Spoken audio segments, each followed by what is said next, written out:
তবে একটা সতর্কবার্তা আমরা দিয়ে দিচ্ছি, আস্তে আস্তে পুলিশের প্রত্যেকটা সদস্য যারা বিভিন্ন ক্রাইমে জড়িত ছিলেন অথবা নির্বাচনকে কেন্দ্র করে আওয়ামী লীগ সরকারের মাঠ পর্যায়ে ভূমিকা রেখেছেন, তাদের বিরুদ্ধে কিন্তু ডক্টর ইউনূসের সাইক্লোন শুরু হয়ে গেছে।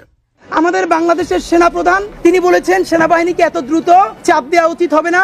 আগামী 20 বছর হাসিনার মতো লাগবে না, আগামী 5 বছরের মাথায় এমন অবস্থা বিএনপির তারা করবে, খুনি হাসিনার মতো বিএনপিকেও বাংলাদেশ ছেড়ে পালাতে হবে, আপনারা জেনে রাখেন।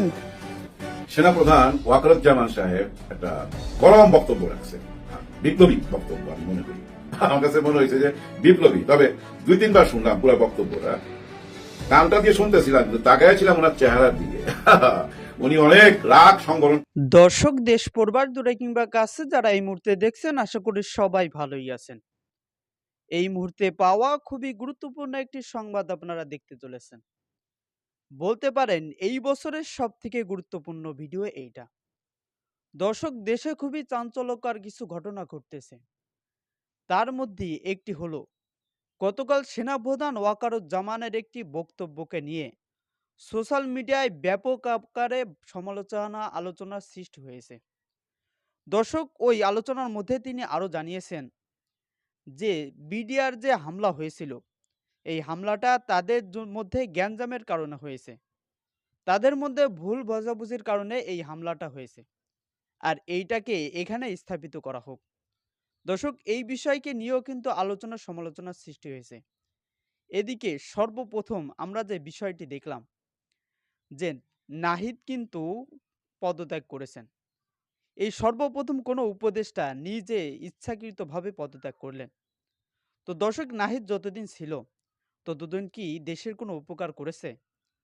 আর সে যে পদত্যাগ করেছে যে ছাত্র জনতার জন্য, এইটা আপনারা কতটুকু খুশি হয়েছেন এবং তাকে কিভাবে দেখছেন অবশ্যই জানিয়ে যাবেন। তো দর্শক, সব মিলিয়ে ভিডিওটি অনেক অনেক গুরুত্বপূর্ণ, এই জন্য ভিডিওটি 1 মিনিটও স্কিপ না করে সম্পূর্ণ ভিডিওটি দেখবেন। আর একটি আবদার অবশ্যই রাখবো, চ্যানেল নতুন হলে অবশ্যই চ্যানেলটি সাবস্ক্রাইব করে রাখবেন। আর যারা সাবস্ক্রাইব করে রাখছেন তাদেরকে অসংখ্য ধন্যবাদ। ওয়াকারুজ্জামান সাহেব একটা গরম বক্তব্য রাখছে, বিপ্লবী বক্তব্য আমি মনে করি। আমার কাছে মনে হয়েছে যে বিপ্লবী, তবে 2-3 বার শুনলাম পুরো বক্তব্যটা, কানটা দিয়ে শুনতেছিলাম কিন্তু তাকাইছিলাম ওনার চেহারার দিকে। উনি অনেক রাগ সংবরণ করছেন, মানে কথা বলতে বলতে না একটু উত্তেজিত হয়ে যাচ্ছিল, তখন বুঝতে পারছে যে না, কন্ট্রোল করতে হবে, কন্ট্রোল কন্ট্রোল। সামনে মিডিয়া, আবার নিজেকে কন্ট্রোল করছে। যে কথাগুলা বলছে এই কথাগুলা উনি ধৈর্য সহকারে শুনতে বলছে প্রথম, যে আপনারা শুনেন, আপনাদের উপকার হবে, আসলে উপকার হবে যদি এই কথাগুলো আমরা শুনি। আর না শুনলে কি হবে? অপকার। কি অপকার হইতে পারে? সেনা শাসন আসতে পারে, এই তো নাকি? আর কি হবে? সেনা শাসন আসবে। কিন্তু সেনা শাসন আসাটা কি ঠিক হবে? ঠিক হবে না। কিন্তু বর্তমান যে পরিস্থিতি, হায় মনে হইতেছে কি জানেন, চোর ডাকাইতের দেশ তো। ফেসবুকে যান, ইউটিউবে যান, দেখবেন সব জায়গায় খালি চোর আর ডাকায়। এই দেশে যে এত চোর ডাকায় এটা আগে জানতাম না, আগে জানতাম না। এই 7 মাসের অভাবে বুঝছেন সবাই চোর ডাকাইত হয়ে গেছে, সবাই চোর ডাকাইত হয়ে গেছে। আর এই 7 মাস কিন্তু ধৈর্য সহকারে ওয়াকারুজ্জামান সাহেব সব ফলো করতেছিল এবং ওনার বক্তব্যের মধ্যে সব উঠে আসছে। উনি খুব সোজাভাবে বলছে, যে জায়গাটা উনি আঙুল তুলছিল ওই জায়গাটা কিন্তু উনি বলছিল এনাফ ইজ এনাফ, এখানে ফুল স্টপ দেন, এখানে ফুল স্টপ দেন। আসলে ফুল স্টপ দেওয়া উচিত, অতিরিক্ত হয়ে গেছে তো, অতিরিক্ত। কেউ তো কাউরে মানতেছে না, কে শুনে কার কথা? সবাই বুঝছেন দেশপ্রেমিক, সবাই দেশপ্রেমিক, কিন্তু কেউ জুলাই আগস্টের দিনগুলা মনে করে না, সব ভুলে গেছে। এই ওয়াকার সাহেবকেও কিন্তু কেউ তুচ্ছ তাচ্ছিল্য করতে ছাড়েন নাই। কিন্তু একবার ভাইবা দেখেন তো, ওই 5ই আগস্টের ছাত্র জনতার সঙ্গে যদি উনি না থাকতেন এই দেশে কি হইতো ভাবতে পারেন একবার? উনি যদি বাইকা বসতো, উনি যদি ওনার আত্মীয়র পক্ষে যাইতো, মানে শেখ হাসিনার পক্ষে, দেশের কথা না ভাইবা, আমাদের জান মালের কথা না ভাইবা, ওনার আত্মীয়র কথা ভাবতেন, তাহলে কি দাঁড়াইতো? কত রক্ত ঝরতো? এবং এতদিনও কি আমরা স্বাধীনতা পাইতাম? হয়তো লড়াই চলতেই থাকতো, কিছুই বলা যায় না। কিন্তু ওই যে উপরওয়ালার একটা ইশারা, ওই ইশারাই 5ই আগস্টে যা হবার হয়েছে। এবং এই 5ই আগস্টের সঙ্গে উনি ওয়াকার সাহেবের অবদান কেউ অস্বীকার যাইতে পারবেন না।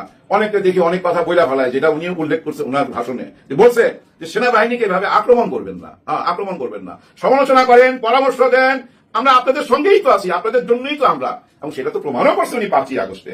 তারপরও কেন সন্দেহ?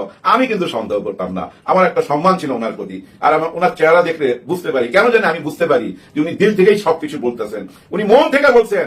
কেউ কাদা ছোড়াছুড়ি করেন না প্লিজ, কাদা ছোড়াছুড়ি করেন না।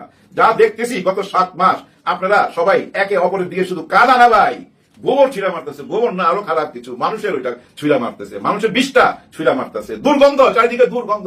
অথচ দেখেন 5ই আগস্টের আগে সবাই কিন্তু এক জায়গায় ছিল, সবাই এক জায়গায় ছিল বলেই, বিরাট একটা ঐক্য ছিল বলেই কিন্তু ছাত্র জনতা সফল হয়েছিল, আমাদেরকে একটা স্বাধীনতা এনে দিতে পারছে। হ্যাঁ ভাই, আমরা মুক্তি পাইছি ভাই, আমরা বন্দী ছিলাম, সবাই বন্দী ছিলাম।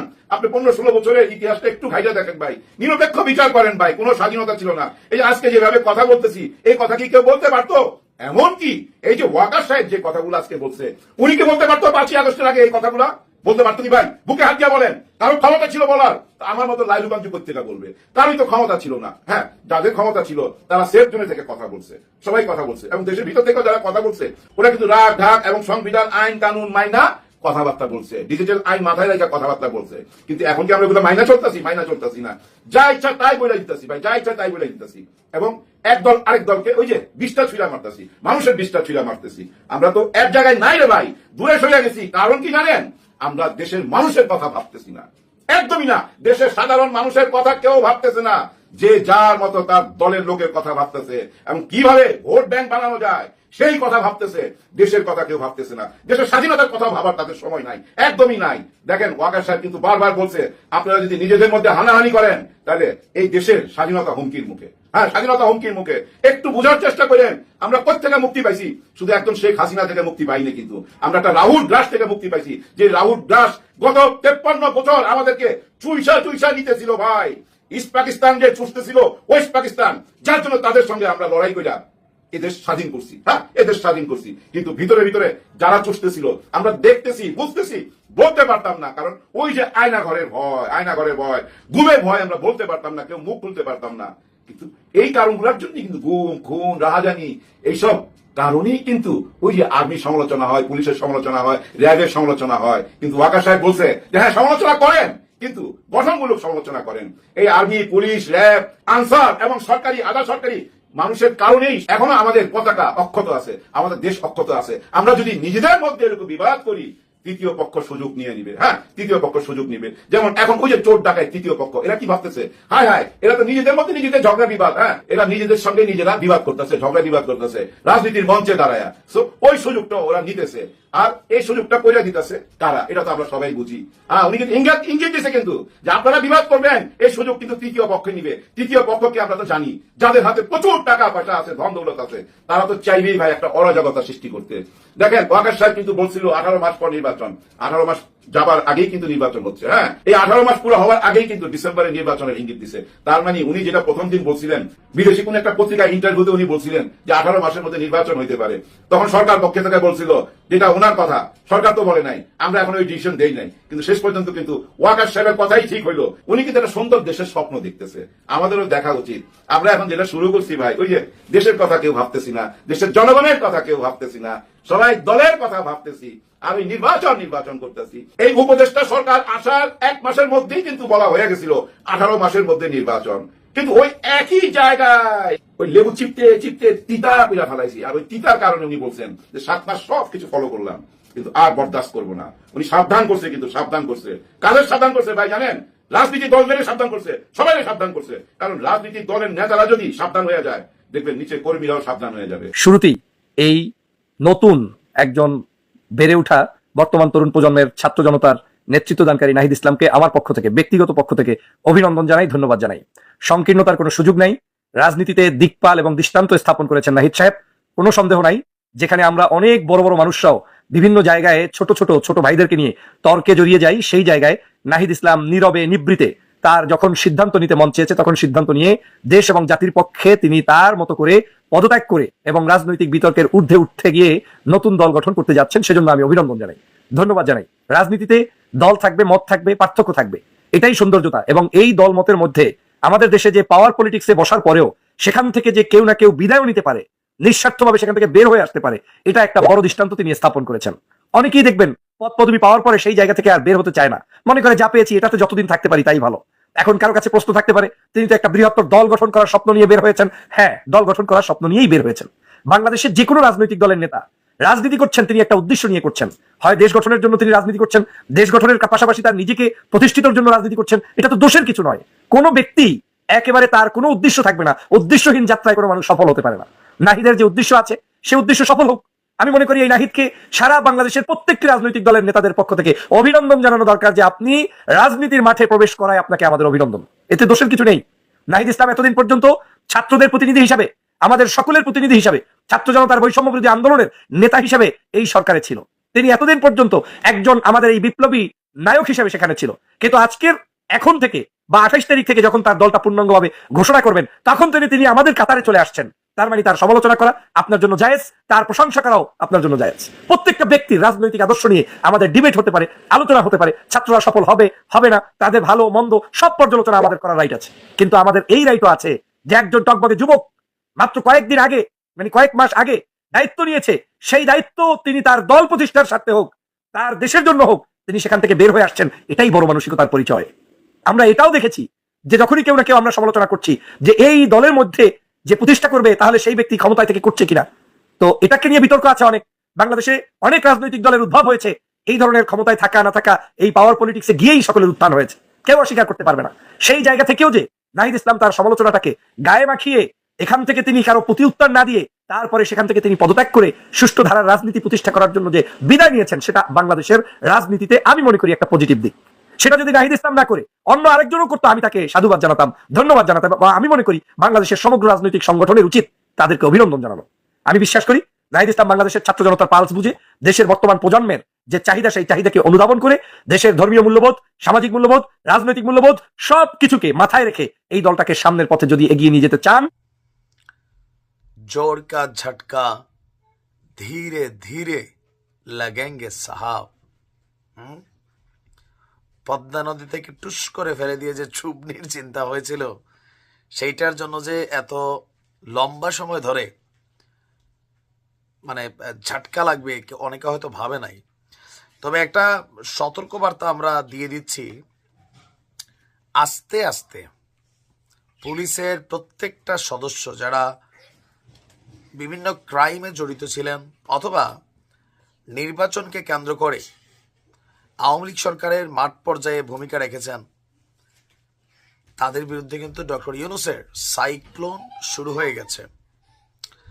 প্রথম ধাপে আমরা দেখেছি পুলিশের আইজিপি, তারপর দেখেছি এসপি, আজকে আরো 82 জনের তালিকা আমাদের সামনে। 82 জন কারা? আমি চিন্তা করতেছি যে আমাদের যে ওসিরা মাঠ পর্যায়ে ছিল, ওনারা কোন ধরনের ঝামেলায় পড়বেন। দর্শক, একটা তালিকা তো হয়েছে সরকারের পক্ষ থেকে, আর ওই তালিকাটা আস্তে আস্তে প্রকাশিত হচ্ছে। 2018 সালে রাতের ভোটের যে নির্বাচন ছিল, সেই নির্বাচনের দায়িত্ব পালন করা যে কর্মকর্তারা আছেন, ডিসি, এসপি বা আরো যারা ঊর্ধ্বতন লেভেলে ছিলেন, আস্তে আস্তে কিন্তু একে একে পানিশেবল হচ্ছে। এবারের তালিকায় আপনার আসছে যে পুলিশের 82 কর্মকর্তা, তারা আজকে ওএসডি হয়েছে। স্বরাষ্ট্র মন্ত্রণালয় এক আদেশে এই সিদ্ধান্ত নিয়েছে। তাদের মধ্যে অতিরিক্ত আইজিপি আব্দুল আলিম মাহমুদ এবং 13 জন উপপরিদর্শক, উপমহাপরিদর্শক মানে ডিআইজি, 49 জন অতিরিক্ত ডিআইজি এবং 19 জন পুলিশ সুপার যারা আছেন, তারা আজকে ওএসডি হয়ে গেছেন। আর স্বরাষ্ট্র মন্ত্রণালয় থেকে 3টি পৃথক আদেশ জারি করা হয়েছে। আদেশে ওএসডির কারণ সম্পর্কে আনুষ্ঠানিকভাবে কিছু জানানো হয়নি। আর সবাই 2018 সালের সেই নির্বাচনে দায়িত্ব পালন করেছেন। তো আমার মনে হয় যে পুলিশের মধ্যে যে সংস্কার চলমান, অথবা বর্তমানে দেশের বিভিন্ন জায়গায় আইন শৃঙ্খলার যে চরম অবনতি, পুলিশ ঠিকমতো কাজ করছে না অথবা পুলিশ ভূমিকা পালন করছে না, এমনটা কিন্তু সরকারের মনে হচ্ছে। কারণ বাবা হচ্ছে যে এই দায়িত্বগুলোতে যারা ছিলেন সবাই আওয়ামী লীগ ব্যাকগ্রাউন্ড অথবা লেয়াজু মেনটেন ছিল। তো এরকম বিভিন্ন কারণে আস্তে আস্তে পুলিশের একদম ওসি এসআই লেভেল পর্যন্ত সম্ভবত যারা বিভিন্ন ইস্যুতে ছিল তারা আস্তে আস্তে চাকরি হারাবে। আর আইনশৃঙ্খলা পরিস্থিতিতে পুলিশের ভূমিকা রাইট নাও আমি মনে করি তাদের দোষ নাই ভাই, বাস্তবতা হচ্ছে এটা। দেখেন ওই দিন এক অটো চালক এক পুলিশে 1 কিলোমিটার হ্যাশটাই নিয়ে গেছে। কালকে দেখলাম এক হুন্ডাওয়ালা উল্টা ঢুকছে, সার্জেন্ট মামলা দিছে, তারে ওই আর্মির মেজরের ভয় দেখাচ্ছে, সে মারতেছে। পুলিশ মানসিকভাবে কিন্তু প্যানিক। তো সেই জায়গায় যে মব জাস্টিসের যুগ চলতেছে, আসামি ধরতে গেলে পাবলিক পিটাচ্ছে, তো সেখানে পুলিশ খুব ফাংশন করবে এটা ভাবার কোনো কারণ নেই। সমস্যা হয় তারা থাকতে পারে, জানি না, তবে ইউনূস সরকার তার সাইক্লোন শুরু করে দিয়েছেন। ভালো থাকুন। দর্শক, সম্পূর্ণ ভিডিওটুকু আপনারা দেখলেন। এই ভিডিওর ব্যাপারে আপনার নিজস্ব মতামত অবশ্যই জানিয়ে যাবেন এবং এই চ্যানেলটিকে সাবস্ক্রাইব করে রাখবেন। তো আজকের ভিডিও এই পর্যন্ত। ভালো থাকবেন, সুস্থ থাকবেন। আসসালামু আলাইকুম। দেখা হবে অন্য কোনো ভিডিওতে।